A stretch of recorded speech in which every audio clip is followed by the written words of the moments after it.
Shalom, je m'appelle Kailas Prague et je vous souhaite la bienvenue à All Israel One on One, où nous explorons les riches traditions et la signification des fêtes et de la culture israélienne. Aujourd'hui, nous allons explorer l'une des fêtes les plus joyeuses du judaïsme, qui est Purim. Purim commémore un moment clé de l'histoire juive, la miraculeuse sauvegarde du peuple juif de l'anéantissement dans l'ancienne Perse. Vers 500 avant Jésus, dans le livre d'Esther de la Bible, on raconte comment la reine Esther et son cousin Mardoché ont courageusement déjoué le complot de Haman, l'adjoint du roi, qui cherchait à détruire tous les juifs de l'Empire perse. L'aspect fascinant de l'histoire de Purim est qu'elle fait partie des rares livres de la Bible où Dieu n'est pas mentionné directement. Pourtant, la providence divine est toujours à l'œuvre dans les coulisses, un thème qui se reflète dans le nom même d'Esther, qui est lié au mot hébreu signifiant « caché ». L'idée de dissimulation traverse de nombreuses traditions de Purim, notamment dans la coutume de porter des costumes. Pourquoi les gens se déguisent-ils à Purim ?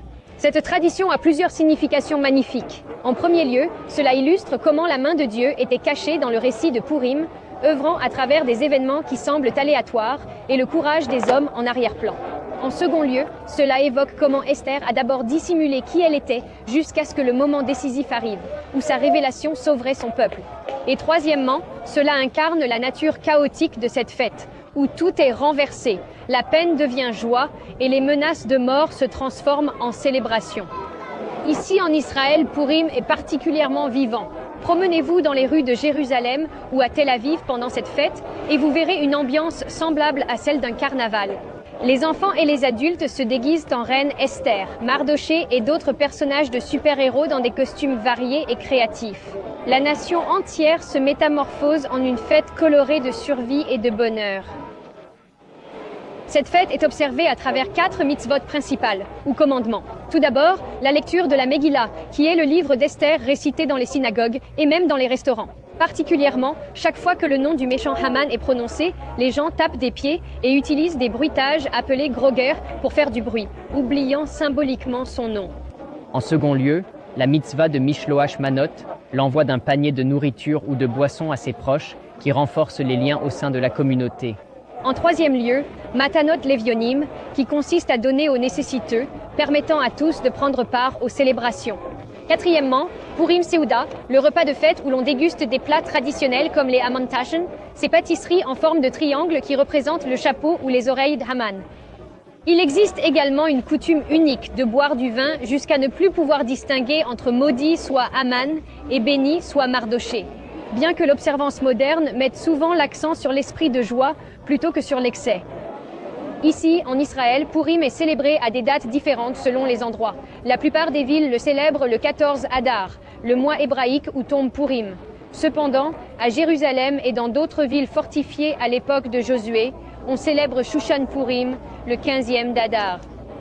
Ce qui rend Purim particulièrement significatif dans l'Israël moderne, c'est son lien entre l'histoire ancienne et la réalité actuelle.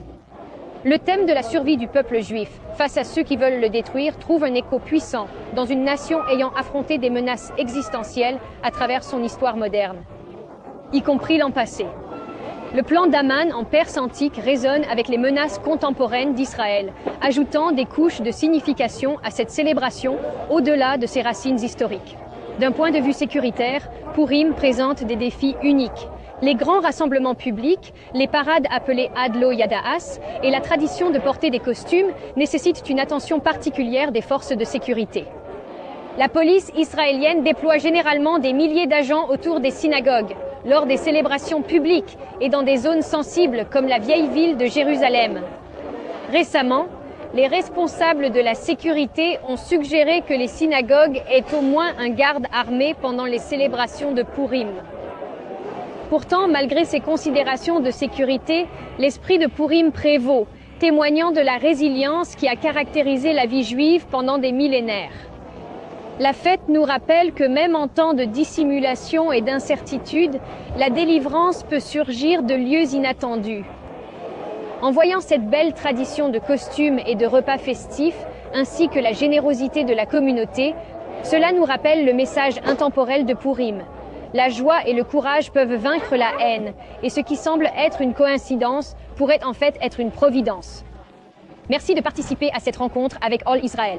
Pour en savoir plus sur la culture et les traditions religieuses d'Israël, abonnez-vous à notre chaîne et visitez allisrael.com. Je m'appelle Kayla Sprague et à bientôt pour la prochaine fois.